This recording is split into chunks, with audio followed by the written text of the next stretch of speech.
Adamson, Yogi, Roth. It is another edition of the Pac-12 Happy Hour presented by Dr. Pepper. All right, Yogi.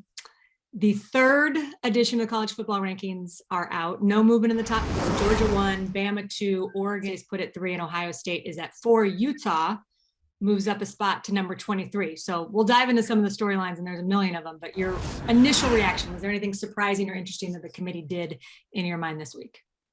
I think, there's a couple things. I look at Utah and where they're ranked. I think if they won in more of a convincing fashion against Arizona, I think they would have climbed even further.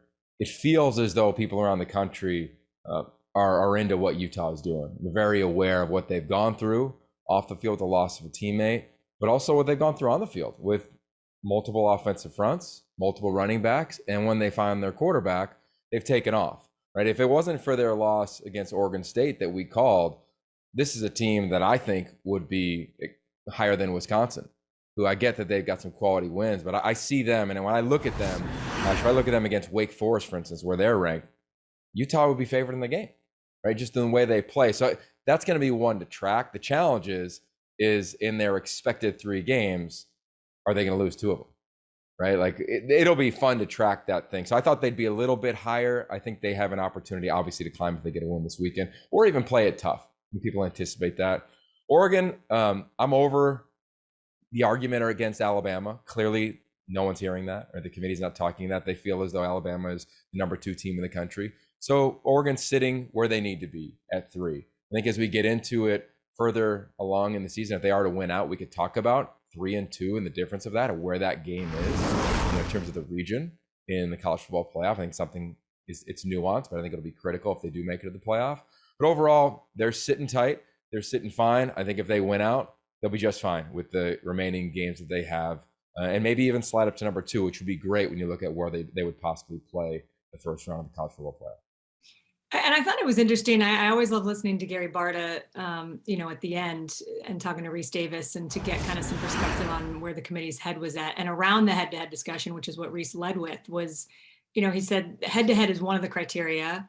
Oregon has been playing terrific football. I think the way he referred to Ohio State, he said that they've been playing some of the best offense in the country, showed that in their convincing win over Purdue. Certainly not maybe the best defense, but the fact that Oregon, he said, went to Ohio State and beat them when the vote came down to it, that's what mattered. Now, the difference being Michigan State and Michigan State ranked a spot behind Michigan despite having, beat them just a couple of weeks ago.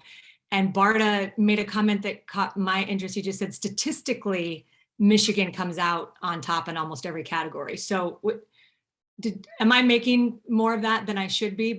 Or what was your reaction when he said that they were looking at statistically what mattered? Yeah, 3 things really stood out from Reese's dialogue with Gary Barta. Number 1, wins matter over losses, right? If you just look at teams and where they're ranked, where Arkansas is ranked, wins matter. Mississippi State, where they're ranked, wins matter. I'd say the same thing for Oregon. Wins matter versus their loss to Stanford. That's 1. 2, where the games are played matters. Michigan State was at home.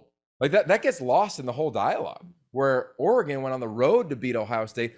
First time since 2017 that anybody has won in the shoe. So I think that's really an impressive note, just to remind people about the comparison between those 2 games. Then you're right.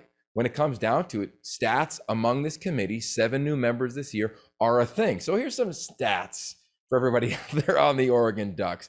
Yeah. They averaged 35 points per game, 31 plus in 7 of their 10 games. Against Wazoo, we get it, 38 points they had, 11 in the 4th.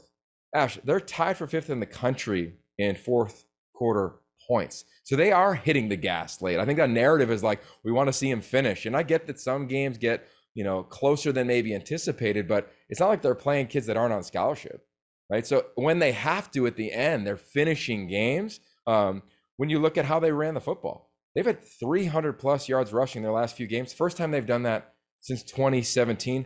10th best rushing offense in the country. So I heard Joey Galloway say, well, I want to see him throw the ball. Well, I'd say, hey, bro, turn on the game against Washington in the rain and watch Anthony Brown roll to his left and drop a dime for a touchdown. Pretty nice throw. I mean, I think you have to have the circumstances that can advocate for an opinion like that. And in addition, this team's founded in running the football, much like Georgia, Alabama, all these elite teams that have been to the playoff in recent years. That's what Oregon does. You look at how they force turnovers. Another beautiful stat. tied for 11th in the country in forced turnovers. They had 3 last week, scored 14 points off of them.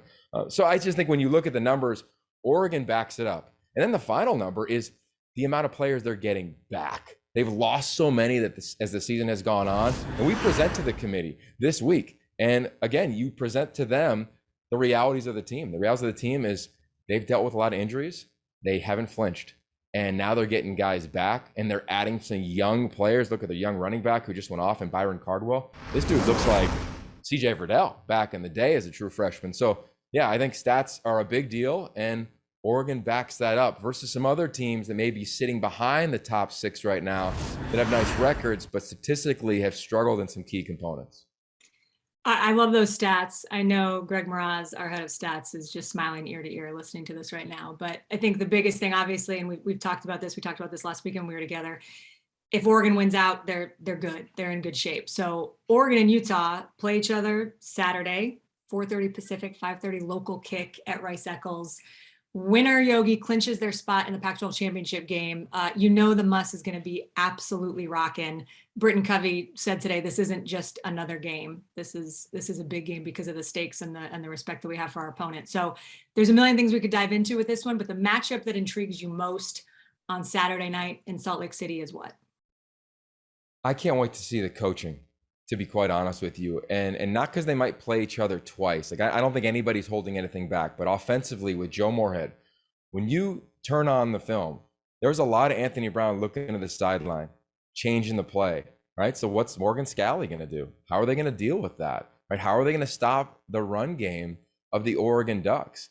That to me, I can't wait to watch that. I will be glued to that thing as much as possible. I'm calling a game kind of at the same time. But I think that is the number one thing to look at of how these people adjust. And then when you flip it, I can go to the other side. Cam Rising, his command the line of scrimmage. Well, now he's going up against the best front he's seen in his entire football life, right? Not just Kayvon Thibodeau, not just Noah Sewell, but how about Brandon Dorless? How about this entire crew of Mace Funa, Verone McKinley coming down near the line of scrimmage? He's going to have to deal. And I look forward to watching Utah meet the moment because we don't know if they can. We know the Ducks can because they've gone on the road in a crazy environment. That's the Ohio State game, oh, by the way, and they handled it. They handled the line of scrimmage. I want to see how Utah players, as Britton Covey referenced, a big game. Well, do you treat it too big, right? Can you handle it? Do you get too chippy? Do you get too antsy? Those are all the things that will play out. I can't wait. Right now, Kyle Whittingham and Mario Cristobal are Coach of the Year 1 and 1A for me heading into this ball game. I think their teams will be ready. And I think we've got a championship bout, and that's exactly how it should be perceived and expected from everybody else around the country. It's going to be fun. And the fact that Kyle Whittingham, if Utah wins, he will become the sole owner of the record for most wins in Utah program history. So much on the line, so many storylines. I think worth mentioning, the winner of that game will clinch their spot in the Pac-12 championship game. The loser actually could as well. It all comes down to the ASU Oregon State game. So Utah fans, well, cheer for a win and you're good, but cheer for the Beavs. Oregon fans, you're cheering for the Sun Devils. And that'll make sure that you get what you want on Saturday nights. So aside, obviously, from the rankings this week, some really big news, Yogs. Jimmy Lake, the third Pac-12 coach this season who has now been fired before the end of the year. He finishes out his Washington career with a 7-6 overall record. Jen Cohen, the athletic director, addressed the media on Sunday. She talked about how disappointed she was. She owned the fact that she made the hire and said it was ultimately a multitude of things that led to her decision. They are honoring the remainder of his contract. So your reaction as this all came to a head over the last week or so?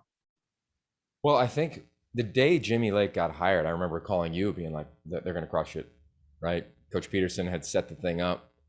They'd come off, obviously, championships, playoff appearances, and in the era of recruiting and where it was going, the energy that Jimmy has had since we got to know him, you're thinking, here comes UW.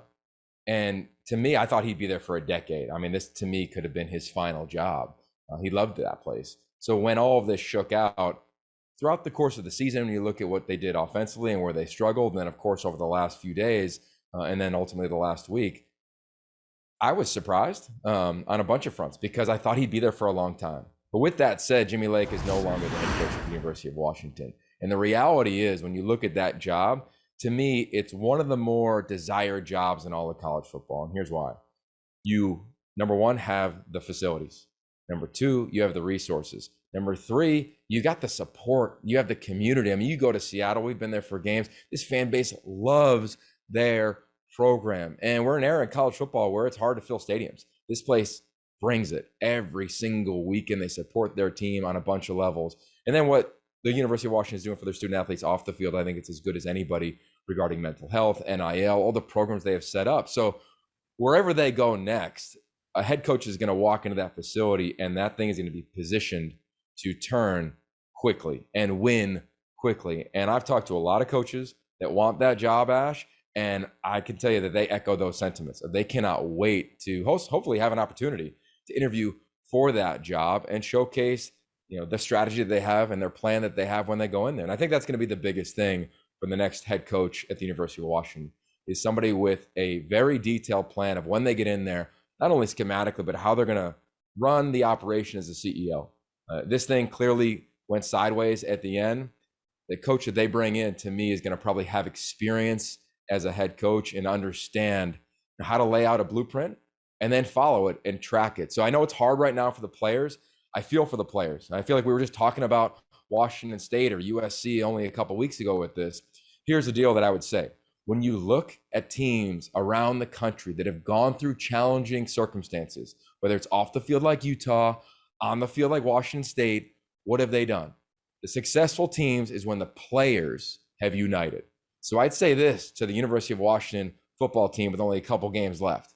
I get that you were shook and it was a shock to your system, everything that's gone down over the last few days with your head coach and coaching staff. But now is the time for you to be about one another. Period. End of story. Have an awesome final few weeks in your college career. Do not let it be defined by things that you have zero control over, and go ball, versus sulk and say, wow, this is really challenging. Don't feel sorry for yourself. Go do your thing. That's what that place is built upon. That's what those alumni would be saying about what Husky football is and the bloodlines of that football program. Go do it. Cut it loose over the last few games. Week, what are we in? 12? Crazy. Is that right? Week 12 kicks off Friday night. You and me, Yogs. Arizona, Washington State, Pac-12 Network. Shane Vereen also with us in studio. So we'll get going at 5:30 Pacific. And then the three of us are also going to be on the farm for the 124th big game on Saturday. I'm looking forward to that. The thing that excites you most besides Oregon, Utah this weekend is what? Whew. I can't wait to see ideally Tanner McKee and Chase Garbers. I mean, I know it's quarterbacks and that usually drives the dialogue, but here's Chase Garbers. Last time he was on the farm, we called it, and he went into infamy with the play that he made to win the ball game. Tanner McKee didn't play last week. Sounds like he's going to go this week in his first time playing in this epic game. I mean, I can't wait to watch how this shakes out. I think it's going to be a great environment. I think it's going to be a classic game. You got two coaches that incredibly respect one another, Ash. You're going to be there. I mean, it doesn't get much better than that in Northern California at 4:00 Pacific. Amen to that. All right. Well, I'll see you Friday night in the Pac-12 Network studio, but appreciate everybody watching this edition of Pac-12 Happy Hour presented by Dr. Pepper. See you next time.